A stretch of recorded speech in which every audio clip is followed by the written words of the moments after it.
થાય છે। સમાચારમાં આગળ વાત કરીએ, માથું ફાડી નાખે તેવા પ્રકારની ગરમી પડશે। હવામાન વિભાગ દ્વારા ગરમી અંગે મોટી આગાહી। ગુજરાતમાં હવે આકરી ગરમીની આગાહી કરવામાં આવી છે। ધીમે ધીમે 2 થી 4 ડિગ્રી સુધી તાપમાન વધશે તેવા પ્રકારની આગાહી છે। નોંધે છે કે હવામાન નિષ્ણાત દ્વારા વિગતવાર જે પ્રકારે આગાહી કરવામાં આવી છે, ગરમી અંગેની આગાહી છે કે હવે આગામી સમયમાં ગરમીમાં વધારો થશે, માથું ફાડી રાખે તેવા પ્રકારની ગરમી પડશે। ગુજરાતમાં આકરી ગરમીને લઈને હવે લોકોએ તૈયાર રહેવું પડશે। 11 થી 15 એપ્રિલ દરમિયાન ગરમી પડે તેવા પ્રકારની આગાહી છે। દરિયાકાંઠાના વિસ્તારોમાં યલો એલર્ટ પણ જાહેર કરી દેવાયું છે। નોંધે છે કે હાલ હવામાન નિષ્ણાત અમલાલ પટેલ દ્વારા પણ આ પ્રકારે આગાહી કરવામાં આવી છે।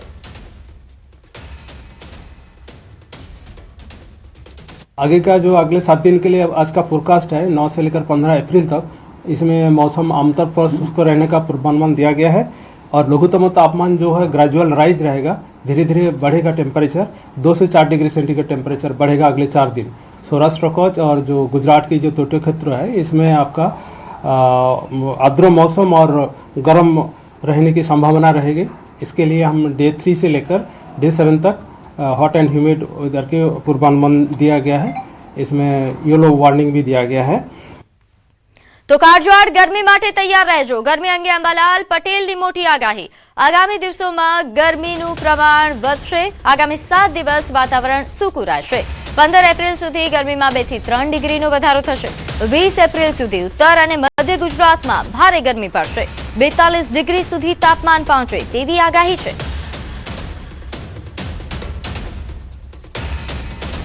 આગામી 7 દિવસ હવામાન સૂકું રહેવાની શક્યતા રહેશે અને લગભગ હમણાં ગરમી વધશે અને તારીખ 15મી સુધીમાં ગરમીનો આંક મહત્તમ ન્યૂનતમ તાપમાનથી 2 થી 3 ડિગ્રી સેલ્સિયસ કે તેથી 14 ભાગમાં વધુ વધવાની શક્યતા રહેશે। 14મી એપ્રિલે પવન ફૂંકાવાની શક્યતા રહેશે અને 20મી એપ્રિલ સુધીમાં તો મહત્તમ તાપમાન લગભગ મધ્ય ગુજરાતના ભાગોમાં, વડોદરા વગેરે ભાગોમાં 42 ડિગ્રી કે 43 ડિગ્રી સેલ્સિયસ જેવું થઈ જવાની શક્યતા રહે। આ ઉપરાંત ઉત્તર ગુજરાતના ભાગોમાં પાટણ સમી હારીજ મહેસાણાના ભાગો, ખાસ કરીને બનાસકાંઠા પાલનપુરના ભાગોમાં પણ મહત્તમ ઉષ્ણ તાપમાન 42 ડિગ્રી સેલ્સિયસ કે તેથી વધુ થઈ જવાની શક્યતા રહે। તો માવઠા બાદ હવે ગરમી વારો પાડશે। 42 ડિગ્રી સુધી ગરમી પહોંચી શકે છે। ગુજરાતમાં આજથી ગરમીનું જોર વધશે। હવામાન નિષ્ણાત અથ્રેયા શેટ્ટીનું અનુમાન, શનિવાર સુધીમાં 38 ડિગ્રીએ પહોંચી શકે છે ગરમી। રવિવારે અમદાવાદ સહિત રાજ્યના મોટા ભાગના વિસ્તારોમાં તાપમાન 39 થી 41 ડિગ્રી થવાની સંભાવના છે। સૌરાષ્ટ્ર, મધ્ય ગુજરાતના એકલ દોકલ વિસ્તારમાં 42 ડિગ્રી તાપમાન થઈ શકે છે। આ ઉપરાંત દરિયાપટ્ટામાં પણ 37 થી 39 ડિગ્રીનું અનુમાન।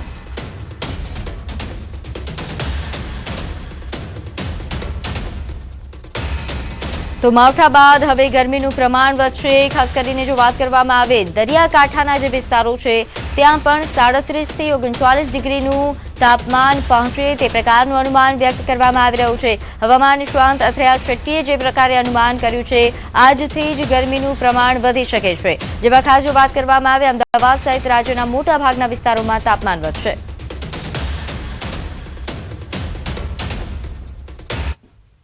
સમાચારમાં આગળ વાત કરીએ, પાટણમાં દર્શન કરી પરત ફરતા પરિવારને કાળ ભરખી ગયો।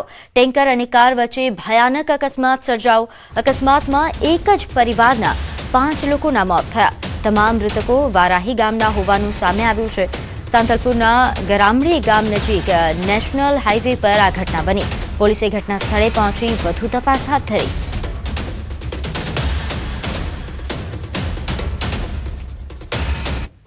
આગળ વાત કરીએ, વડોદરામાં ખંડેરાવ શાક માર્કેટ પાસે હંગામો સર્જાયો। પોલીસ ચોકીની બિલકુલ નજીક રિક્ષા ચાલકો વચ્ચે હિંસક અથડામણ થઈ, જેના પગલે સમગ્ર વિસ્તારમાં અફરાતફરીનો માહોલ સર્જાયો। સામાન્ય બાબતમાં શરૂ થયેલી બોલાચાલી એ જોતજોતામાં લોહિયાળ જંગમાં ફેરવાઈ ગઈ, જ્યાં રિક્ષા ચાલકોએ જાહેરમાં જ છૂટા હાથની મારામારી અને ગાળાગાળી કરી। રિક્ષા ચાલકો બેફામ બનતા રસ્તા પર ટ્રાફિક જામના દ્રશ્યો પણ જોવા મળ્યા અને વાહન ચાલકો કલાકો સુધી અટવાયા હતા।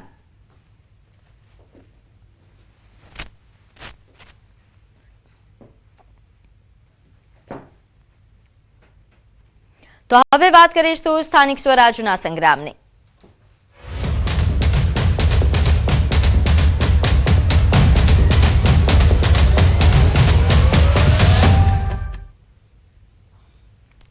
સ્થાનિક સ્વરાજ્યની ચૂંટણીમાં કાલે ફોર્મ ભરવાનો અંતિમ દિવસ છે. ભાજપે વધુ 4 જિલ્લાની જાહેરાત કરી છે. ખેડા, નડિયાદ, છોટાઉદેપુર અને અમદાવાદ જિલ્લામાં નામોની જાહેરાત કરવામાં આવી છે. ભાજપે લઘુમતી સમાજના ઉમેદવારોને પણ મેન્ડેટ આપ્યું છે. બારેજા નગરપાલિકા અને ધોળકા નગરપાલિકામાં લઘુમતી સમાજને મેન્ડેટ આપવામાં આવ્યું. નોંધ્ય છે કે સ્થાનિક સ્વરાજ્યની ચૂંટણીને લઈને હાલ રાજ્યભરમાં ધમધમાટ થઈ રહ્યો છે. ખાસ કરીને તમામ પાર્ટીઓ હવે પોતપોતાની રીતે પૂરજોશમાં તૈયારી પણ કરી રહી છે. કોંગ્રેસ અને આમ આદમી પાર્ટી દ્વારા ઘણા નામોની જાહેરાત કરી દેવામાં આવી છે. હવે ભારતીય જનતા પાર્ટીએ પણ નામોની યાદી જાહેર કરવાનું શરૂ કર્યું છે. નોંધ્ય છે કે ભાજપે 4 જિલ્લાની જાહેરાત કરી છે. વધુ 4 જિલ્લાઓ કે જેમાં ખેડા, નડિયાદ, છોટાઉદેપુર અને અમદાવાદ જિલ્લામાં નામોની જે યાદી જાહેર કરવામાં આવી, જેમાં ભાજપે લઘુમતી સમાજના ઉમેદવારોને મેન્ડેટ આપ્યું.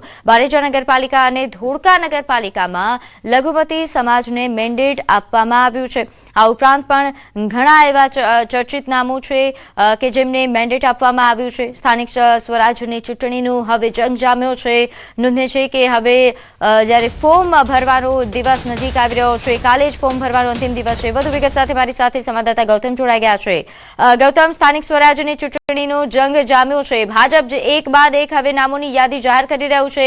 વધુ જે 4 જિલ્લામાં નામો જાહેર કરાયા છે તેમને વધુ વિગત જણાવશો. બિલકુલ, ભારતીય જનતા પાર્ટી ગઈકાલથી નામોની જાહેરાત શરૂ કરી દીધી છે. જે અંતર્ગતની વાત કરીએ તો ગઈકાલે મોડાસા, અરવલ્લી સહિતના જે વિસ્તારો જે છે તેમની જાહેરાત કરી દીધી હતી અને આજે વિધિવત રીતે વધુ 4 જાહેરાત કરી છે. જેમાં અમદાવાદ જિલ્લાનો પણ સમાવેશ થાય છે, ખેડા જિલ્લાનો સમાવેશ થાય છે, છોટાઉદેપુર જિલ્લાનો સમાવેશ થાય છે.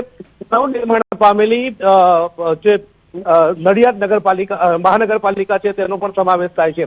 આમ ભારતીય જનતા પાર્ટી એક બાદ એક નામો જાહેર કરી રહી છે. પરંતુ સરપ્રાઇઝ એ વાતની છે કે આ જે નામો જાહેર કર્યા છે તેમાં લઘુમતી સમાજને પણ સ્થાન આપવામાં આવ્યું છે. ચાહે ધોળકા હોય, બારેજા હોય, આ તમામ નગરપાલિકામાં લઘુમતી સમાજને પણ ભારતીય જનતા પાર્ટીએ મેન્ડેટ આપ્યું છે અને તમામ સમુદાયને સાથે રાખવાની વાત જે છે તે સામે આવી છે. એક બાદ એક નામો જાહેર કરી રહ્યા છે. આવતીકાલે નામાંકન પત્ર ભરવાનો અંતિમ દિવસ છે. મહત્વનું એ છે કે બીજો શનિવાર હોવા છતાં પણ આવતીકાલે નામાંકન પત્ર ભરવાનું ચાલુ રહેશે. તે પ્રકારનું પણ સાથે ચૂંટણી પંચ દ્વારા નોટિફિકેશન જાહેર કરવામાં આવ્યું છે અને આવતીકાલે પણ નામાંકન પત્ર ભરી શકાશે તે પ્રકારનો ઉલ્લેખ કરવામાં આવ્યો છે. આમ હવે ગણતરીનો દિવસો એટલે કે એક જ દિવસ બાકી છે, ગણતરીના કલાકો બાકી છે, ત્યારે ભારતીય જનતા પાર્ટી તમામ યાદી આજે જાહેર કરી દે તે પ્રકારના પૂર્ણ એંધાણ લાગી રહ્યા છે. જી, આભાર માહિતી આપવા બદલ. તો સરકારી કચેરીમાં બીજા શનિવારની રજા કેન્સલ કરવામાં આવી છે. 11 તારીખે સ્થાનિક સ્વરાજ્યની ચૂંટણીમાં ફોર્મ ભરવાનો અંતિમ દિવસ હોવાથી આ રજા કેન્સલ કરવામાં આવી. ચૂંટણી અધિકારી, મદદનીશ ચૂંટણી અધિકારીઓની કચેરી ખુલ્લી રહેશે અને ઉમેદવારી પત્રો સ્વીકારવામાં આવશે. તો બીજા શનિવારની રજાઓ જે મળતી હતી તે આ વખતે રદ કરવામાં આવી છે, કારણ કે ફોર્મ ભરવાનો છેલ્લો દિવસ છે, જેના કારણે આ પ્રકારનો નિર્ણય લેવામાં આવ્યો છે. ચૂંટણી અધિકારી તેમજ મદદનીશ ચૂંટણી અધિકારીઓની કચેરી ખુલ્લી રહેવાની છે અને ઉમેદવારી પત્રો એ દિવસે પણ સ્વીકારવામાં આવશે. તો વડોદરા જિલ્લા પંચાયતના ઉમેદવારો જાહેર થતા જ ભાજપમાં ભડકો. જિલ્લા પંચાયતની પોર બેઠક પર અંકિતા પરમારનું નામ જાહેર. અંકિતા પરમાર સામે વિરોધના સૂર ઉઠી રહ્યા છે. આ બેઠક પરથી ટિકિટ માંગનાર નયનાબેન પરમાર અપક્ષ ઉમેદવારી નોંધાવશે. નયનાબેનના પતિ રાજેશ પરમારે સોશિયલ મીડિયા પર જાહેરાત કરી છે. 11 એપ્રિલે નયનાબેન પરમાર ઉમેદવારી પત્ર ભરશે. તો વડોદરા જિલ્લા પંચાયતના ઉમેદવારો જાહેર થતા જ હવે વિરોધના સૂર ઉઠી રહ્યા છે. પોર બેઠક કે જ્યાં અંકિતા પરમારનું નામ જાહેર કરવામાં આવ્યું છે, જેના કારણે હાલ વિરોધ થઈ રહ્યો છે, કારણ કે તેમની સામે નયનાબેન પરમાર ઉમેદવારી પત્ર ભર્યું હતું. વધુ વિગત સાથે મારી સાથે સંવાદદાતા હાર્દિક જોડાયા છે. હાર્દિક, પોર બેઠક રસપ્રદ બની રહી છે. અંકિતા પરમારનું નામ જાહેર થયું. નયનાબેન હવે અપક્ષ ઉમેદવારી નોંધાવે તેવી ચર્ચાઓ. બિલકુલ, જો ભાજપને જેનો ડર હતો એ થયું, કારણ કે છેક સુધી એવી ચર્ચા ચાલતી હતી કે જેવા નામો જાહેર થશે તરત જ ભાજપમાં ભડકો થશે અને એવા પ્રકારની પરિસ્થિતિ સર્જાય છે. તાલુકા પંચાયતના પૂર્વ પ્રમુખ અને યુવા મોરચાના ઉપાધ્યક્ષ અંકિતા પરમાર જે છે તેને પોર બેઠક પરથી ટિકિટ જે છે તે ભારતીય જનતા પાર્ટી દ્વારા આપવામાં આવી છે. એના કારણે ભારે નારાજગી છે જે જોવા મળી રહી છે અને ભાજપમાં ભડકો થયો હોય ત્યાં પ્રકારની સ્થિતિ છે. આ બેઠક પરથી જો વાત કરવામાં આવે તો નયનાબેન પરમાર છે તેમના દ્વારા ટિકિટ જે છે તે માંગવામાં આવી હતી. નયનાબેનની વાત કરવામાં આવે તો પોતે શિક્ષિત મહિલા જે છે અને તેમજ જે રાજકીય બેકગ્રાઉન્ડ જે છે તેમનું છે, એટલે કે રાજકારણનો પૂરતો અનુભવ જે હોવો જોઈએ એક ઉમેદવારને, તે પૂરતો અનુભવ છે. પરંતુ છેક સુધી પાર્ટી આશ્વાસન આપ્યું, ઉચ્ચ કક્ષાએ રજૂઆત કરી, છતાં પણ તેમની વાત માનવાનું ના આવી અને એમની ટિકિટ મળી. એના કારણે અત્યારે તેમને અપક્ષમાંથી ઉમેદવારી નોંધવાનો જે છે તે નિર્ણય લીધો છે. જી, આભાર માહિતી આપવા બદલ. તો હાલ જેથી સંવાદદાતાએ જણાવ્યું કે નયનાબેન પરમાર કે જેઓ છેલ્લા ઘણા સમયથી ખૂબ જ સક્રિય કાર્ય કરતા રહ્યા છે, પરંતુ તેમણે ટિકિટ માંગી, તેમને ટિકિટ ન મળતા હવે તેઓ અપક્ષ ઉમેદવારી નોંધાવશે તેવા પ્રકારની જાહેરાત તેમના પતિએ સોશિયલ મીડિયાના માધ્યમથી કરી છે. આ તરફ પૌર બેઠક પર અંકિતા પરમારનું નામ જાહેર કરવામાં આવ્યું છે. ત્યારે હાલ મારી સાથે જે ઉમેદવારનું નામ જાહેર કરવામાં આવ્યું છે અંકિતાબેન પરમાર તે જોડાયા છે. અંકિતાબેન, ન્યૂઝ 18 પર આપનું સ્વાગત છે. Thank you. પહેલા તો આપની શુભકામનાઓ. આપની ઉમેદવારી માટે આપનું નામ જાહેર થયું છે તે બદલ ખૂબ ખૂબ આભાર બેન તમારો. અને અઘરો સવાલ એ કે આપનું નામ તો જાહેર થયું છે, પરંતુ હવે વિરોધના સૂર ઉઠી રહ્યા છે, કઈ રીતે જોઈ રહ્યા છો? અમે તો વર્ષોથી પાર્ટીમાં કામ કરતા આવ્યા છે અને આગળ પણ પાર્ટીમાં કામ કરતા રહીશું અને લોકો વચ્ચે રહીને કામ કર્યું છે અને આગળ પણ લોકોના વિશ્વાસથી જ અમે આગળ વધ્યા છે અને લોકો જ અમને જીતાડીને લાવશે. જી, પરંતુ જે રીતે હાલ વિરોધ થઈ રહ્યો છે તો તેને ટેકલ કઈ રીતે કરવાના છે?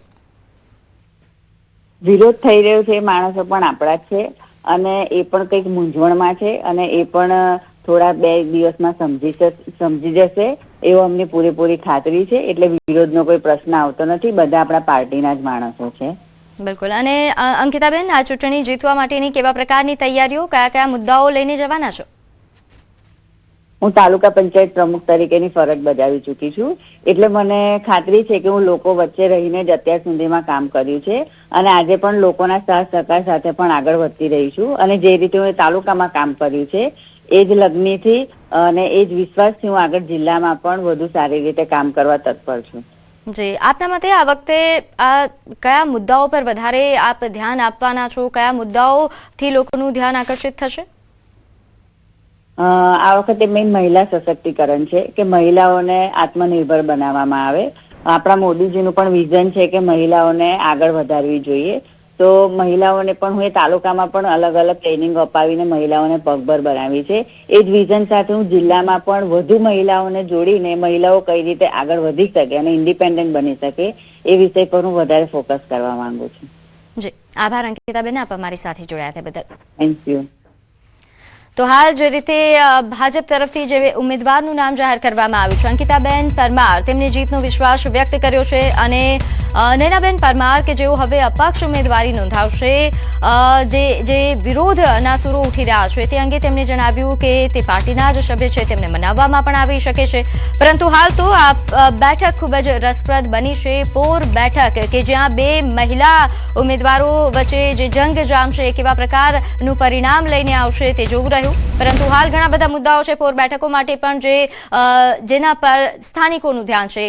કોણ સ્થાનિકોનું ધ્યાન ખેંચી શકે છે, કોના પર સ્થાનિકો વિશ્વાસ મૂકશે તે જોવું રહ્યું. પરંતુ હાલ તો પૌર બેઠક એ ખૂબ જ રસપ્રદ બની છે અને હાલ જે રીતે નામોની યાદી એક બાદ એક ભારતીય જનતા પાર્ટી દ્વારા જાહેર કરવામાં આવી રહી છે, ઘણી એવી બેઠકો છે કે જ્યાં આ રીતે વિરોધના સૂર ઉઠી રહ્યા છે, જ્યાં ભડકો થઈ રહ્યો છે.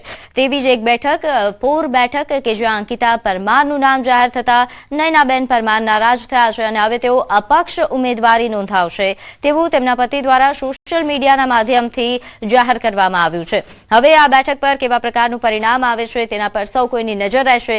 નોંધે છે કે હાલ ઘણી બેઠકો એ ખૂબ જ ચર્ચામાં રહી છે. વડોદરાની જ ઘણી બેઠકો પર વિરોધના સૂર ઉઠી રહ્યા છે, ન કોંગ્રેસમાં, ન ફક્ત આમ આદમી પાર્ટીમાં, પરંતુ હવે ભાજપમાં પણ આ રીતે વિરોધના સૂર ઉઠતા કેવા પ્રકારની રાજકીય પરિસ્થિતિઓ સર્જાઈ રહી છે તે ખૂબ જ રસપ્રદ બન્યું છે. વડોદરાની ઘણી બેઠકો પર આ જ પ્રકારે પરિસ્થિતિ સર્જાય છે, જ્યાં ટિકિટ ન મળતા કાર્યકર્તાઓ નારાજ થઈ રહ્યા છે. એક બાદ એક આ પ્રકારે નારાજગીના જ્યારે સમાચાર મળી રહ્યા છે. હવે મારી સાથે નયનાબેન પરમાર જોડાયા છે.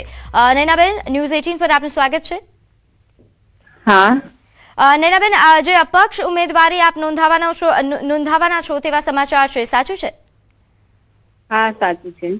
જી, કઈ રીતે હવે આ ચૂંટણીમાં તમે આગળ વધશો, કેવા પ્રકારની તૈયારી અને શા માટે અપક્ષ ઉમેદવારી નોંધાવવી પડી આપે? એકચ્યુઅલી મેં બીજેપીમાં ટિકિટ માટે દાવેદારી નોંધાવી હતી, પણ મને ટિકિટ મળી નહીં. અંકિતાબેન પરમારને મળી છે. હવે અત્યાર સુધી પાર્ટીમાં મેં સારા એવા કામ કર્યા છે અને લોકોની સેવા કરી છે, તો મને આશા હતી કે મને આ ભાજપમાંથી ટિકિટ મળશે. મળી નથી, એટલે હવે હું અપક્ષમાંથી.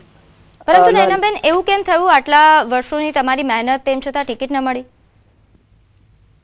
હવે એ તો કઈ રાજકારણમાં કઈ શું થયું છે, મને લાગે પૈસાની કઈક રમત રહી હશે. અંકિતાબેને કદાચ પૈસાની લેવડ દેવડ કરી હોય શકે એવી શંકા છે મને.